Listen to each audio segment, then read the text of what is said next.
bienvenue à ce tout premier épisode du Click and Meet. Donc le Click and Meet, c'est quoi? C'est une demi-heure environ pour mettre à l'honneur le parcours d'individus qui portent des projets ambitieux dans le cœur du Hainaut, en font profiter d'autres, porteurs de projets aussi, et par conséquent contribuent à la richesse du réseau ClickHub. Et donc voilà, ce sera un talk, on va dire, d'une petite demi-heure entre toi et moi. Enfin voilà, je spoil, mon invité c'est François Chevalier. Bonjour. Bonjour François. Bonjour, donc on va parler pendant une petite demi-heure on va retracer ton parcours en fait avec des objets qui se trouvent sur cette table notamment. Voilà, on va discuter ensemble et voir un petit peu comment tes projets influencent aussi les porteurs de projets de la région, du cœur du Hainaut, et font vivre aussi la région. François Chevalier, je te présente vite, pour moi, du peu qu'on se connaît, je pense que tu es un serial PP, un serial porteur de projet. J'ai l'impression que tu as déjà eu 1000 vies depuis que tu as commencé. Et donc voilà, très inspirant. Il me semble que ces derniers mois, j'ai souvent entendu parler de toi, généralement en bien. C'est déjà une bonne chose. Une bonne nouvelle. Ouais. Et voilà, du coup, on va faire un peu le point. Donc je me suis un peu renseigné à gauche, à droite, donc il y a peut-être des erreurs, des trucs que j'oublie ou quoi, mais je crois qu'on va passer par l'essentiel. Donc ici, sur la table, j'ai une série d'objets. À chaque fois, enfin, j'ai pas des objets pour tout, mais je te demanderai de les montrer à la caméra. Oui, voilà. L'eau pétillante, oui, je sais, mais bon, ça c'est pour plus tard. C'est pour que tu tiennes le coup. J'attends. Et donc voilà, on va peut-être commencer par, je vais peut-être commencer par te demander ton parcours, on va dire scolaire éventuellement. Scolaire, ouais. Moi, j'ai tout le temps fait des études artistiques. Donc, j'étais en 3e secondaire, je me suis retrouvé à la Biche, à Mons en art. Puis j'ai fini la Biche, je suis parti aux Beaux-Arts. En dessin, j'ai pas fini. Parce que je me suis dirigé vers la publicité. Donc, j'ai fait un graduat en publicité. Et puis un CAP pour enseigner. Et donc, je suis aussi enseignant. Tu as la capacité d'enseigner. Exactement. Waouh. J'ai le titre. Donc, on peut dire déjà une première chose, c'est que t'as pas spécialement le prototype d'un porteur de projet. T'as pas fait gestion, tu n'as pas fait des trucs compliqués dans ce genre-là. Tu n'as pas fait des études d'informatique non plus. Tu ne sais pas développer une app. Non, je ne sais pas développer une app. Okay. J'ai fait de l'infographie. Voilà, mais c'est pas en image. Mais non, c'est très bien, moi aussi j'ai fait de l'infographie. Mais justement, c'est intéressant, c'est un profil intéressant, parce que par rapport à tout ce dont on va parler, finalement, c'est quand même la preuve peut-être que tu n'es pas obligé d'avoir fait des études de gestion ou quoi pour créer des choses intéressantes. Donc, je te mets tout de suite cet autocollant de ma collection personnelle sous le nez, et je te demande de le montrer peut-être à la caméra. Waouh! C'est la mise au point est ici, donc on le verra mieux là. Ouais, je ferai le zoom dessus. Voilà, donc Chapa, c'est quoi Chapa? Alors Chapa, c'est mon premier magasin que j'ai fait en sortant de mes études à 22 ans. En gros, j'aimais plein de trucs dans des boutiques à Bruxelles, chez Alice Galerie, et des petits bouquins d'art, des trucs comme ça, des fringues aussi, des casquettes New Era, des bombes de peinture, enfin voilà, plein de trucs que je trouvais dans d'autres villes et que je trouvais pas sur Mons, et ça me faisait un peu chier de devoir jusqu'à Bruxelles pour trouver une casquette, une fringue, et je me suis dit pourquoi pas essayer d'ouvrir un magasin sur Mons. Et donc j'ai ouvert Chapa, un art shop, donc parce qu'il y avait des créations d'artistes de la région, il y avait des bouquins d'art, j'ai fait plein d'expos, je crois quasiment une trentaine d'expos sur les 5-6 ans où j'étais là-bas, où j'ai ouvert le magasin. Et puis voilà, donc c'était cool. On a fait plein de trucs, ça m'a permis de rencontrer plein de gens intéressants qui sont devenus des potes, une super expérience. Très bon souvenir aussi de ce shop. J'étais très jeune, mais j'ai bien aimé. Qui a fait le dessin de ce sticker? C'est Elle le Monster. Ouais, c'est bien ce qui me semblait. C'est le Monster, donc c'est François d'Elle le Monster était avec moi en primaire à l'école, et donc et du coup je lui avais demandé de me faire un petit logo qui cartonne, il arrache. Et il m'avait fait aussi une déco du comptoir avec Art Shop écrit avec une tête de mort, avec des LED et des découpes. Ça, je m'en souviens plus de trop. Là, tu pourras peut-être m'envoyer la photo si t'en as gardé une. Il est dans mon salon maintenant. Je l'ai mis là, un souvenir, tu vois. Mais j'ai pas de photo d'époque de l'enseigne mise. Mais moi, je me souviens très bien du magasin. Ça a été, par la suite, ça a été, c'est toujours un magasin de jeux vidéo. Non, c'est un truc de jeux vidéo, ouais. Et je suis heureux pour lui parce que ça fait des années qu'il est là, maintenant il tient bon, quoi. Ouais, il est licencié, hein, donc... Ouais. Enfin, c'est franchisé plutôt. Franchisé, mais en tout cas, voilà, Chapa, donc c'était ta première expérience professionnelle. Ouais, première expérience professionnelle, ouais, donc... Et ça s'est bien passé. Ça s'est très bien passé. Ouais, c'était cool, hein, c'était vraiment chouette. J'ai arrêté après 5 ans et demi parce que la conjoncture devenait un peu difficile. Les gens venaient essayer des tailles de fringues pour pouvoir les commander en ligne moins cher, tu vois, parce que... Ouais.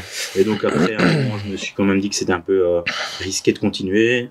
Mon comptable m'a dit, si tu te plantes à la prochaine collection, ça va pas le faire, quoi. Tu risques d'être endetté. Ouais. Et donc voilà, je crois que dans tout projet, il faut pouvoir ne pas vouloir à tout prix tenir son petit bébé jusqu'à la fin. Si à un moment on se rend compte que ça devient compliqué, ça marche plus, ça marche plus. Ouais, il faut pas vouloir absolument le tenir jusqu'à la mort et puis se retrouver endetté ou avoir des problèmes. C'est intéressant que tu me dises ça parce que ça faisait partie des choses que je trouvais intéressantes de souligner, parce que qui dit Serial PP dit aussi voilà, il y a des projets que tu as dû clôturer bien ou parfois peut-être moins bien, mais voilà, c'est un bon état d'esprit aussi de savoir se remettre en selle à chaque fois, de se dire bon allez, voilà, c'est terminé, chapitre clos, je passe à autre chose. Tu as peut-être un conseil à donner par rapport à ça pour garder à chaque fois le punch et rebondir?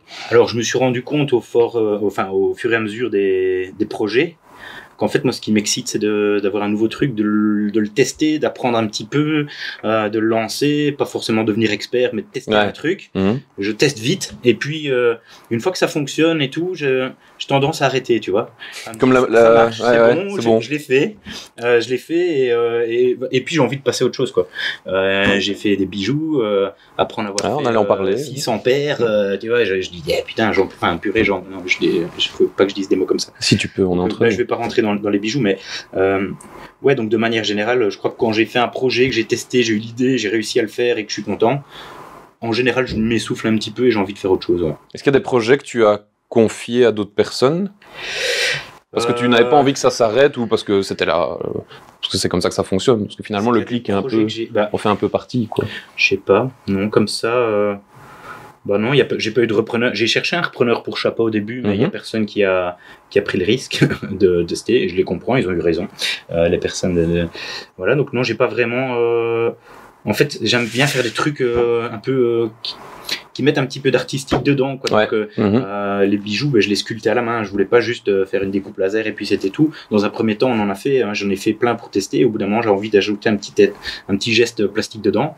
Et mais on peut en parler, hein. Donc tu as fait des bijoux en silex, c'est ça? En fait, c'est néolithe, donc c'était inspiré des silex. En fait, j'aime bien le côté brut des pierres. J'aime bien la découpe laser parce que je me suis beaucoup amusé avec la découpe laser, à tester des trucs, faire des prototypes, des boîtes, des machins.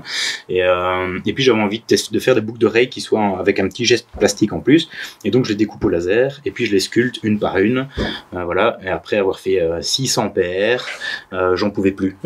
Et donc voilà, j'étais content, j'avais réussi à faire des bijoux qui plaisent. Moi, mon truc, c'était d'un peu de faire un truc que les gens aient envie de le porter, quoi. J'avais jamais fait ça, des bijoux un petit peu avant, quand on avait la fabrique des singes. Là, j'ai fait plein de trucs, mais... j'allais justement enchaîner là-dessus, j'allais dire, voilà, bijoux de Fab Lab, alors, du coup. Bijoux de Fab Lab, ouais. Voilà. Et donc, qui dit Fab Lab, dit petit singe. Tu peux montrer le deuxième objet à la caméra. Eh ben ça c'est donc. Bon, il n'a peut-être pas été fait à la fabrique des singes, celui-là. Singe imprimé en 3D, ouais. Et en gros, j'avais fait déjà une expo avec tous des singes en plâtre que j'avais fait. Mes grands-parents avaient un singe en plâtre qu'ils ont reçu à leur mariage. Donc il a 60 ans, tu vois. Ouais. Et je l'avais pris et je l'avais fait scanner dans un Fab Lab pour avoir un fichier numérique. Et du coup, après, on a fait des tirages de petits singes comme ça, en impression 3D. Mais alors, ce qui était super cool, c'est qu'on avait un designer qui les a transformés avec un processus Voronoi. Donc, on avait des singes avec des trous dedans. Ils étaient totalement simplifiés avec des algorithmes, des choses comme ça. Exactement, ouais. Et donc, on avait un singe, je pourrais t'envoyer une photo. Ouais, ça m'intéresse. Incroyable, avec plein de trous comme ça. C'était avec une imprimante en résine. feuilletage. en fritage. Donc de la poudre, oui. des successions de poudre, et à la fin tu le retires du bac de poudre, et du coup c'est une qualité et tout. Ouais, mais ici on a une imprimante, petite parenthèse clic, on a l'imprimante à résine, et c'est vrai qu'on regarde aussi pour avoir une imprimante comme ça. Le fichier numérique, donc on pourrait s'amuser avec. Et je crois qu'il doit traîner aussi parce que ça c'était une version Fab Lab. Mais... Voronoi. Ah ouais, carrément. Ouais. Ah bah tu nous envoies, on le réimprime. J'ai un dossier avec plein de fichiers. Cool. Bah, et donc ça c'était la fabrique des singes. Et donc comment ça s'est mis en place en fait, la fabrique des singes, c'est deux potes qui connaissaient très bien le Fab Lab de Liège. Donc, le premier Fab Lab de Wallonie, c'était à Liège. Et c'était des potes qui étaient en relation, et ils se disaient ouais, ça serait vraiment cool de faire un truc comme ça pour Mons 2015. Ouais. Et donc comme j'avais déjà une expérience de commerce et dans le milieu artistique, il était venu me chercher pour être à Troyes et créer une SBL. Donc on a créé la fabrique des singes, donc avec Julien Lefranc qui est éco-constructeur, et Mathieu Flas de la Jungle. Oui. Du groupe La Jungle, ouais. Et donc on était à Troyes. Et donc on a lancé ça. L'idée c'était d'avoir une boutique un peu punk en centre-ville en 2015, où il n'y avait pas trop de lieux alternatifs comme ça. Et donc c'était hyper brut. Voilà, il n'y avait pas d'eau, pas d'électricité, pas de gaz au début. C'est les voisins qui nous ont passé l'électricité par des rallonges. C'était vraiment un bâtiment sans rien dedans. Et on a tout construit avec de la récup de chez Pytech, donc des poutres et tout. On a fait un comptoir. Enfin, c'était assez génial comme expérience. Et puis l'idée dedans, c'était que tout ce qui soit dans le magasin soit construit par nous ou par des potes, soit fait à la main, ou beaucoup avec des outils numériques, donc des coupes laser, impression 3D, et en gros on se marrait. On essayait de faire des trucs, on testait, on faisait des plaques de plexi, on découpait plein de bijoux dedans, on faisait des prototypes, on a fait des workshops avec des gosses qui venaient faire un dessin, je le vectorisais en vitesse, il ressortait avec un porte-clés. Avec le truc, Enfin, voilà. Donc vraiment, on a essayé de sensibiliser les gens comme ça. On a fait des concerts de jazz, de rock, des release parties de la jungle. Enfin, on a vraiment essayé d'avoir des expos aussi. On a fait plein d'expos. Et c'était vraiment une expérience très cool, mais avec un modèle économique qui était très... qui était punk aussi, j'imagine. Ouais, parce que on n'avait pas de sous. En ASBL, on n'avait pas de sous, donc on vivait uniquement des ventes, des créations. Et dès le début 2016, il n'y avait plus de touristes en rue, en fait, beaucoup moins. Et on s'est vite retrouvé en quelques mois avec une capacité financière qui arrivait à nous étouffer. Ouais, donc ça devenait trop. Pareil, là, hop, on stoppe tout vite.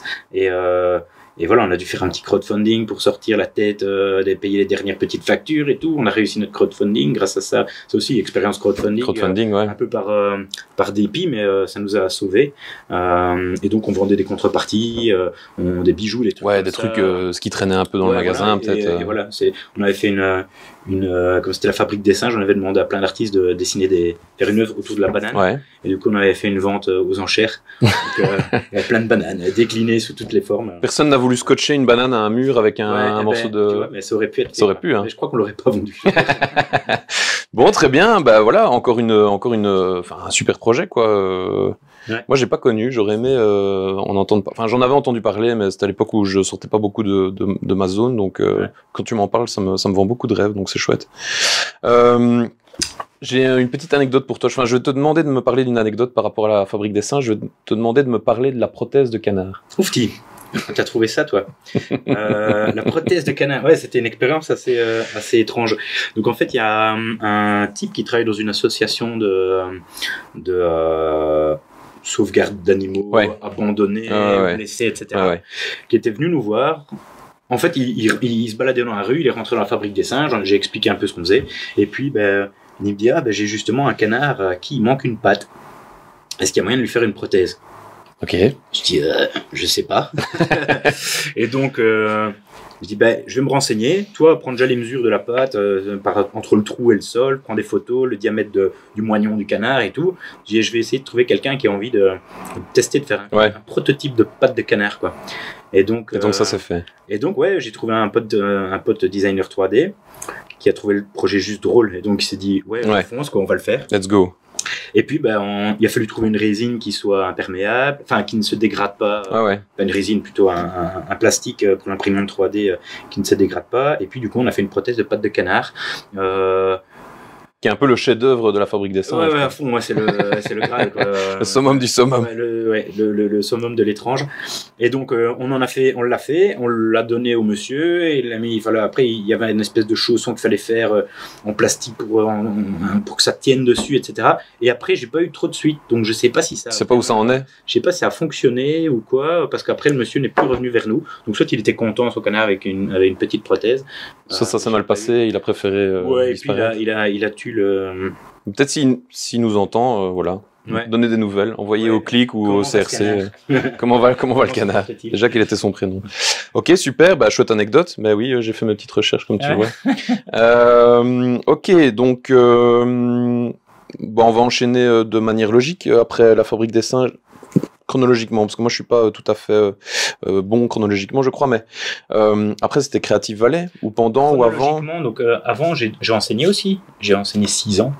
Ah ouais, ça je ne... Ouais, j'ai enseigné 6 ans, j'ai enseigné 3 ans à Saint-Luc, donc à la Biche, donc c'était marrant parce que en tant qu'ancien étudiant, je me suis retrouvé à donner comme prof à la Biche, bah ouais. Comme prof, ouais.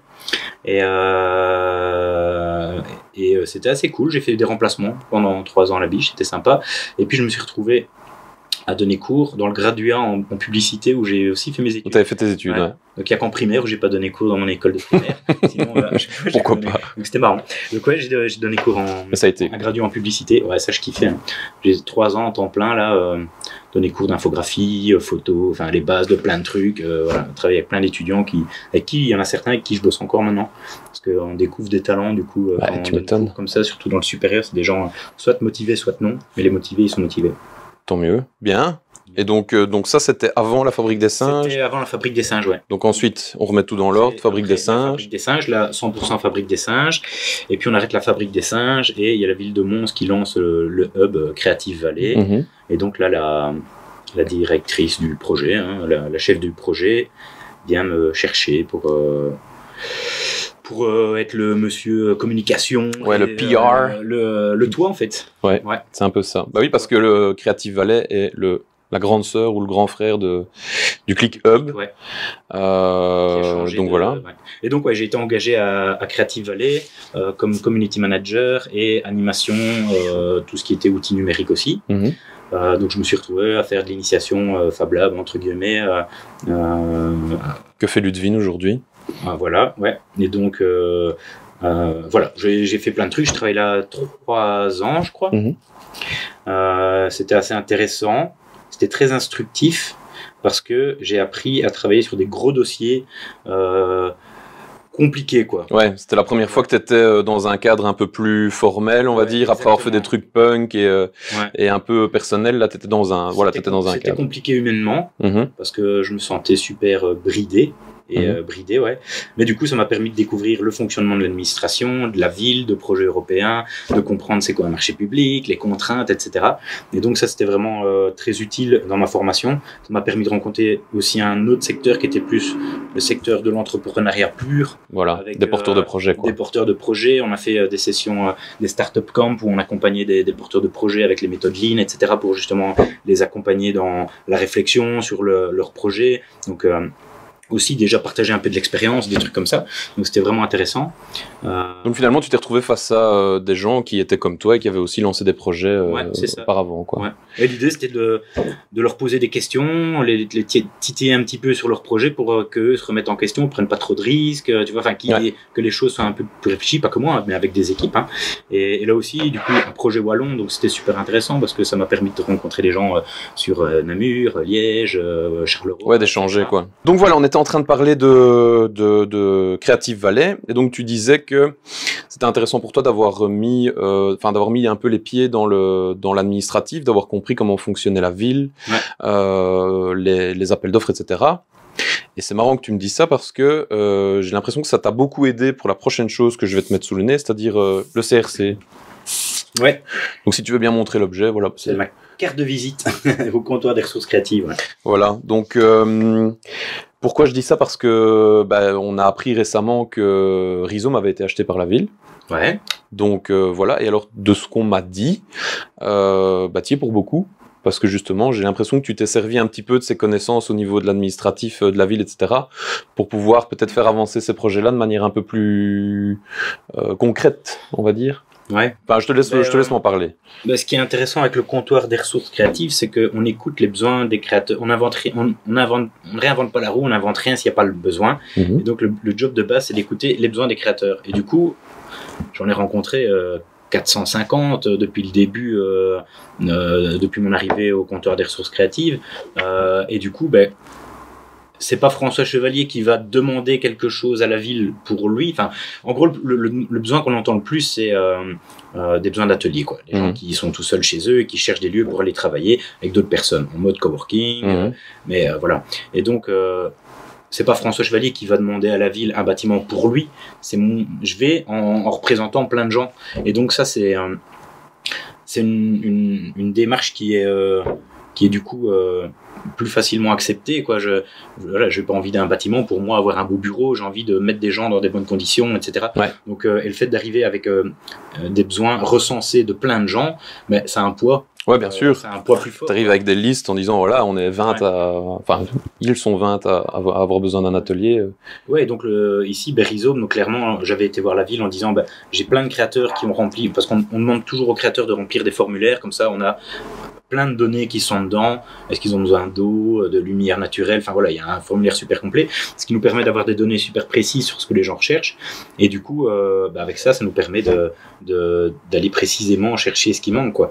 Donc on fait des tables sectorielles pour découvrir des besoins. Et si on en fait une autour du textile, parce qu'on a rencontré plein de gens qui ont besoin, qui utilisent du textile, parce qu'ils en impriment, parce qu'ils en utilisent, ou qui sont imprimeurs. Ouais, ou font de la couture. Ouais. On met tout le monde autour de la table, chacun s'exprime, et puis de là ressort des choses qui manquent, soit d'autres ont déjà la solution et ça se trouve vite, ou alors il y a des choses à mettre en place. Donc c'est un réseau, mais aussi, enfin voilà. En fait, on a peut-être mis un peu la charrue avant les bœufs, mais de base le CRC, c'est pas un concept 100% original, c'est un comment on va appeler ça, c'est un réseau aussi à la base, c'est un truc la genèse du truc en fait. Le premier comptoir des ressources créatives s'est créé à Liège en 2013, je crois, et en gros c'est des créateurs qui s'étaient regroupés pour candidater pour la capitale culturelle. Ouais. Et donc ils avaient fait un espèce de rassemblement de plein de créateurs comme ça, et puis après ils se sont dit on s'est rassemblés, on se connaît, on existe, on va créer un comptoir des ressources créatives de Liège, quoi. C'est même pas de Liège, c'était des Liégeois. Un comptoir des ressources créatives. L'idée c'était d'avoir une base de données, des compétences, etc. des gens.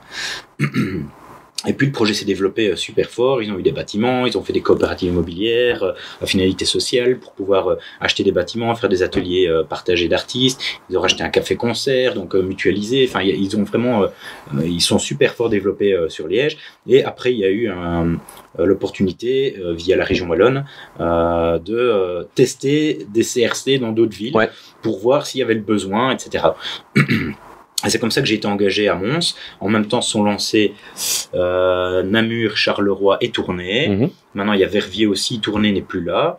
Voilà. Et en gros, l'idée, c'était un budget de la région wallonne pour tester, rencontrer le territoire, rencontrer les créateurs, etc. Et là, c'est comme ça qu'on est venu me chercher en me disant, t'as un gros réseau sur Mons dans ce secteur-là, est-ce que tu veux pas tester le CRC sur Mons, rencontrer des gens, identifier les besoins, etc. Donc vraiment, la première année de taf, c'était rencontrer plein de gens et les écouter sur ce qu'ils font, ce qui leur manque, quels outils ils utilisent, quels sont les métiers complémentaires aux leurs, etc. pour pouvoir mapper un petit peu l'activité des créateurs dans la région. Et puis suite à ça, il y a des services qui sont qu'on a détecté, des choses qui manquaient. Ça peut être une formation simplement sur comment on fait un e-shop de Noël. Voilà, donc là on avait fait une formation gratuite pour les créateurs, ils s'inscrivaient, c'était en visio parce que c'était le Covid, et justement en réponse au Covid, les boutiques fermées, etc., comment est-ce qu'on apporte une solution assez rapide aux créateurs. Voilà, donc ça c'est un exemple. Il y a des projets très créatifs qui sont sortis de ça. Il y avait les expositions dans les vitrines fermées. Il y avait de mémoire. Qu'est-ce qu'il y avait d'autre? Il y avait un shop dans la rue des Fripiers. Il y avait un shop, ouais, exactement. Puis maintenant, on en a parlé. Il y a les rhizomes aussi qui ont vu le jour. Donc finalement, le CRC, ça a une belle force de frappe. En fait, ce qui est génial avec le CRC, et c'est pour ça, comme je te disais tantôt, moi, je fonctionne au projet, et tous les tafs que j'ai eu, en général, ça faisait 1, 2 ou 3 ans. Et puis j'avais envie de changer. Mhm. Ici, le CRC, c'est un projet qui fonctionne au projet.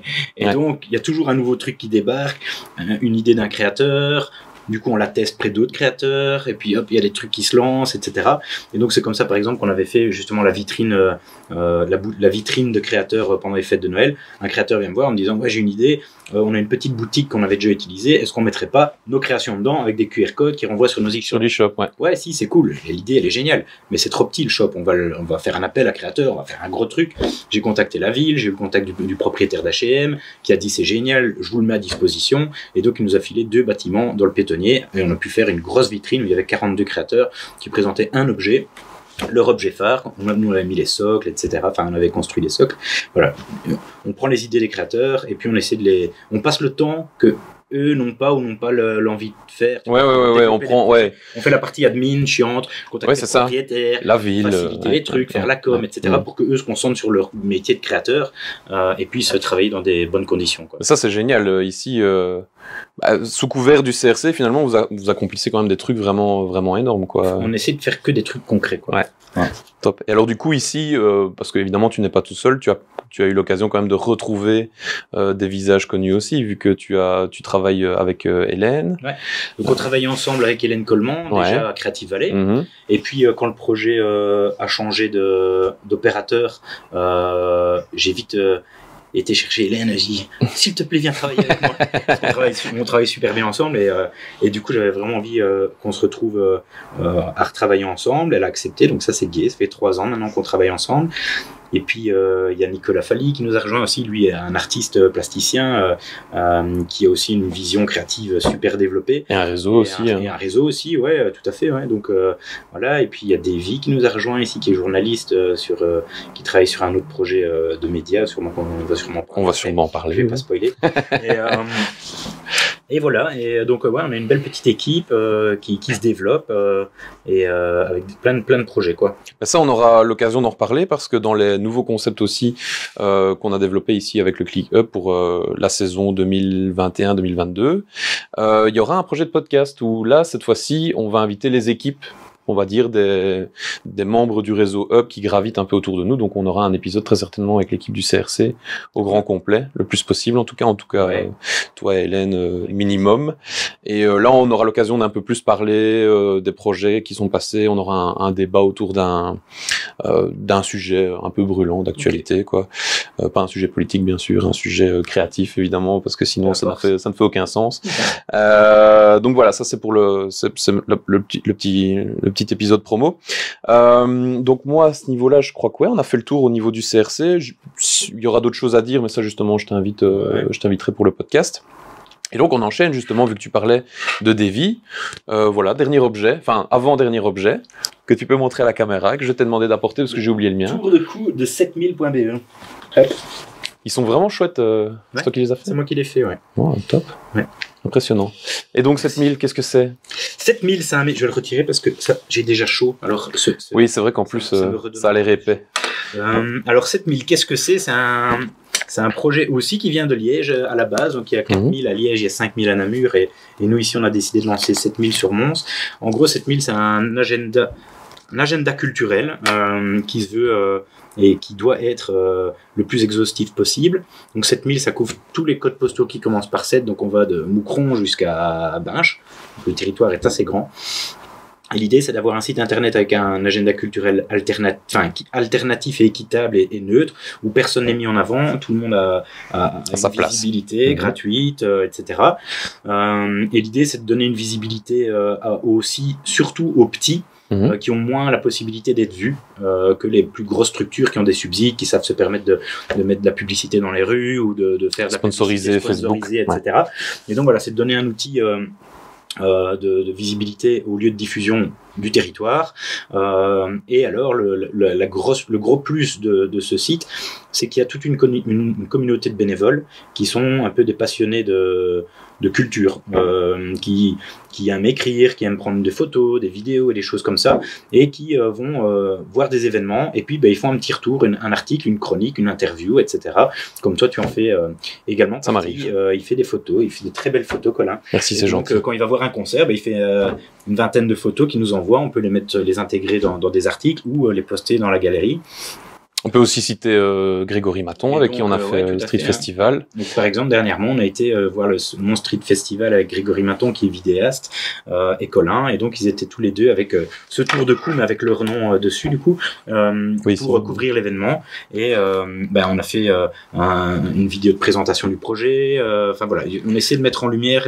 L'idée, c'est vraiment de pouvoir mettre en lumière les événements pour montrer aux gens qu'il y a de l'activité culturelle dans la région. L'idéal, c'est de pouvoir couvrir des événements en amont pour donner envie aux gens de sortir. Notre schéma idéal, c'est un petit groupe qui n'a pas de public d'habitude. Si on fait une chronique sur eux avant qu'on présente leur concert qui va arriver dans 15 jours, qu'on montre qu'ils font des chouettes textes, que la musique est intéressante, etc., ça les met en avant aussi, ça les aide. L'idée, c'est que la salle puisse être remplie de gens qui ne connaissaient pas avant, quoi. Enfin, voilà. Donc, c'est vraiment donner de la visibilité à tout le monde, mais on essaye de mettre en avant surtout les plus petits. C'est un beau win-win aussi. Bon, là, je vais peut-être mettre ma casquette de bénévole, mais c'est un beau win-win aussi parce que finalement, avec le réseau que tu t'es construit depuis toutes ces années et tous ces projets qu'on vient de passer en revue, tu as aussi parfois le contact facile pour avoir, on parle de Ronquière le week-end dernier. Ouais. Tu as un réseau qui te permet peut-être d'avoir des contacts un peu plus faciles et qui permettent justement, dans certains cas, que les bénévoles photographes qui n'ont pas spécialement de passe front stage, backstage ou qui n'ont pas le temps de commencer à se prendre la tête avec ça, puissent justement avoir ces passes et avoir aussi des petits bonus, quoi. Parce que c'est pas juste du bénévolat où on envoie les gens au casse-pipe, il y a quand même aussi un travail en amont pour qu'il y ait des accès privilégiés, quoi. En gros, on force personne à couvrir des événements. Tout le monde, tous les bénévoles couvrent ce qu'ils veulent, quand ils veulent, et ils donnent le contenu qu'ils veulent en respectant une ligne éditoriale qui est assez légère. Mais donc l'idée, c'est quand quelqu'un a envie d'aller voir un spectacle ou que sais-je, ils nous le disent en amont, et nous, on essaie de contacter le diffuseur, enfin le lieu de diffusion. On essaie d'avoir une entrée gratuite pour une ou deux personnes, ou parfois plus. On essaie d'avoir une interview avec le groupe. Enfin voilà, de permettre aux bénévoles de passer un bon moment, d'être bien accueillis, et d'avoir un moment privilégié aussi dans ce win-win de gens passionnés. Donc en général, enfin voilà, ça se fait naturellement. Ouais, ça se passe plutôt bien pour en avoir fait l'expérience. Non, c'est vraiment un chouette projet. Et donc du coup là, on a fait le tour, figure-toi. Enfin, sauf si tu as encore d'autres choses à me dire. Un truc, mais c'est ça. Mais on aura passé d'une demi-heure. Heureusement, on aura peut-être d'autres occasions d'en parler.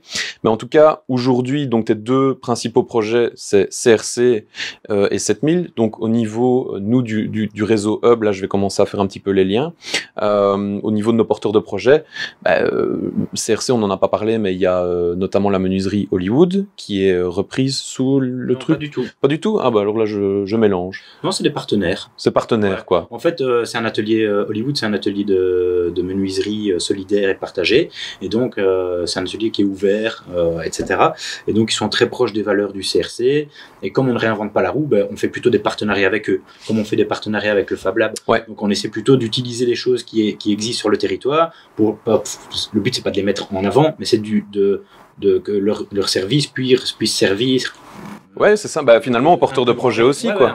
Parce que, donc, finalement, on retombe sur nos pattes parce que tu dis qu'il y a un partenariat avec le Fab Lab. Donc, forcément, ici au Click, on a le Click Fab Lab qui a des machines d'impression 3D, de découpe laser, etc. Mais on a aussi un petit espace menuiserie, mais qui, à mon avis, ne fait pas le poids face à Hollywood. Non. Et puis, Hollywood aussi, c'est intéressant parce qu'ils vendent aussi du bois qui a été récupéré ou du bois qui est issu de déchets.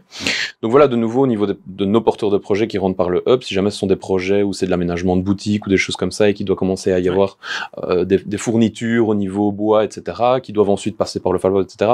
Tout ça est très cohérent, on va dire, dans la manière dont on travaille. Au niveau du CRC, pour nos porteurs de projets, est-ce que tu vois aussi, tu as déjà eu des cas concrets, par exemple? Oui, ici, on est venu faire une séance d'initiation au Fab Lab. Donc, on a eu des porteurs de projets qui avaient envie de tester les outils du Fab Lab. Donc, on a organisé une première journée de découverte. Plutôt 2 heures, on est venu ici, on a montré toutes les machines, comment ça fonctionnait. Puis après, moi, en individuel, je les ai accompagnés pour créer un fichier numérique pour prototyper. Et puis, on est venu passer une journée complète ici, où ils ont pu tester leurs choses, des prototypes pour eux, quoi. Vraiment concret. Et puis ils sont ressortis avec des objets. Et je sais qu'il y en a un qui vient tout le temps, Pascal Mayer, là, il a découvert la découpeuse laser. Ça lui a ouvert des perspectives de dingue. Il en parlait. Je crois qu'il qu'il est ici 2 fois par semaine. C'est possible. On a aussi Sandy qui est très souvent là. Sandy qui est tout le temps là aussi avec Franz Baden-Baden avec ses créations. Je ne pas le dire. C'est un secret. Je ne vais pas le dire. Cut. Donc voilà François, écoute, on a fait le tour de la question, je crois. Comme tu l'as dit, il y a encore beaucoup de choses à raconter, mais voilà, ce sera peut-être pour une prochaine fois. Voilà, au niveau du format, on est limité à une petite demi-heure ou une grosse demi-heure, je sais pas où on en est, mais voilà. Merci beaucoup d'être venu. Avec plaisir. Merci à toi pour ton invitation. Avec plaisir. Je vérifie que j'ai pas encore quelques petites questions pour toi. Ah oui, si, j'ai peut-être une petite question pour se quitter. C'est une question double. Je vais commencer par la première parce que sinon on va se perdre. Le projet le plus ambitieux que tu aies accompagné. C'est peut-être pas le plus ambitieux, mais c'est celui qui m'a vraiment ouvert à plein d'autres choses en observant et en collaborant avec ce projet-là. C'est donc le fameux Franz Baden-Baden qui, à l'époque de la Fabrique des Singes, voulait faire des prototypes de Piwi Box, donc une petite console de jeu avec un Raspberry et tout. Et donc en fait au départ c'était une boîte à chaussures avec tout dedans et il avait fait des trous pour avoir les boutons et le joystick. Et puis on est parti au Fab Lab justement en se disant tiens on va prototyper, on va tester des trucs et tout. Et c'est un peu comme ça que j'ai commencé à tester des volumes, des emboîtements, des pliages avec les ça porte un nom. Templates, là, des accordéons, des espèces d'accordéons en fait. Des coupes qui permettaient de plier le bois et tout, donc tout mesurer, emboîter les trucs pour que tout tombe tip top. Et ça c'est vraiment un projet que j'ai adoré accompagner et tester parce qu'après ça m'a ouvert plein de perspectives et ça m'a permis de faire plein d'autres trucs derrière, des commandes pour des clients, de pouvoir passer de la 2D à laquelle j'étais plutôt habitué à penser en 3D, penser volume, emboîtement, épaisseur des matériaux. Enfin, il y avait vraiment une réflexion qui m'a excité dans le boulot. Il y a un côté un peu origami quand tu fais de la découpe laser, mais ça m'a permis après avec la Fabrique des Singes de faire des luminaires, des emboîtements. Puis après, j'ai fait des autres prototypes pour Overtone. Ils avaient une espèce de iPad géant et du coup il fallait une boîte pour le présenter dans un musée. Et du coup, j'avais travaillé justement à faire un socle où il fallait pouvoir passer telle boîte, mettre tel matos à l'intérieur, donc il fallait faire des trous, enfin voilà, il fallait c'était vraiment excitant comme projet. Chouette. La découverte du volume par la 3D. Piwi Box quoi. Et c'est marrant que tu parles de ça parce que justement Franz Baden-Baden, de nouveau petit insert promotionnel, on a un case sur son projet de lampe qu'il avait fait avec avec les objets de récup, les petits bouchons de cintre pour avoir la taille des cintres, très très chouette à voir sur le site du Click. Et donc je reprends cette question, mais cette fois-ci je change. Donc ça c'était le projet sur lequel tu as collaboré toi personnellement. Maintenant au niveau général, le projet le plus ambitieux que tu as vu au niveau du cœur du Hainaut et de Creative Valley ou du CRC que tu as pu pour lequel j'ai mis en place quoi. Ouais, tu as mis en place. Ouais, c'est vraiment le CRC, des ressources créatives, parce que j'ai toujours fait plus ou moins des projets qui mettaient des artistes en avant, des expos collaboratives. J'ai fait plusieurs trucs comme ça, l'enseignement, dans l'art, etc. Donc ça, c'est vraiment un truc qui me passionne, c'est pas forcément d'être artiste, mais de découvrir et de permettre à les gens de... Voilà. Et donc, quand on a lancé le comptoir des ressources créatives, je m'y suis retrouvé à mort parce que c'est tous des projets. Et donc, comme je fonctionne au projet et que je me lasse très vite, du coup, là, on est tout le temps sur des projets. Donc, c'est super chouette.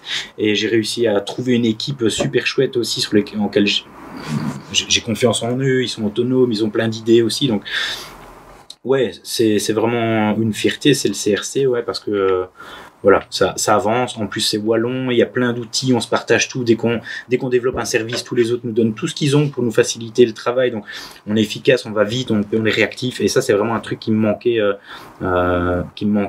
Et le fait d'être payé à le faire, c'est vraiment c'est le summum, quoi. C'est un luxe parce que tous les projets que j'ai fait avant étaient des projets d'indépendants et s'ils n'ont pas pu continuer en partie, c'est parce qu'il y a un moment financièrement c'est compliqué et il faut pouvoir arrêter au bon moment. Donc est-ce qu'on peut dire que est-ce que ce serait peut-être ton dernier projet, le CRC ? Je ne sais pas si non, ce sera pas le dernier projet, mais on m'a sollicité pour donner cours, de retourner donner cours en pub ici. Normalement, je vais redonner cours cette année. Mais donc il y aura toujours des trucs parce que ça m'excite dans le boulot. Mais c'est le premier taf dans lequel je peux m'épanouir, dans lequel on est libre de faire des projets qui ont du sens avec des gens intéressants. Enfin voilà, c'est en termes de satisfaction personnelle, c'est vraiment énorme. Ben, c'est une bonne chose, félicitations, quoi. Ouais, merci. Et longue vie au CRC et à tous les autres projets, longue vie à 7000. François, merci beaucoup d'être passé par le Click. Merci à toi. Pour ce premier épisode. J'espère que ça s'est bien passé, Click and Meet. Ouais, ça a été. Ouais, on est bien reçu. On a des petites bouteilles d'eau auxquelles on n'a pas touché, mais voilà. Ils n'ont pas de décapsuleur. Il y a de la technologie partout, mais il n'y a pas de décapsuleur. Voilà, on en imprimera en 3D. Photo pour. Ouais. Merci beaucoup. Merci. À très bientôt. Bisous.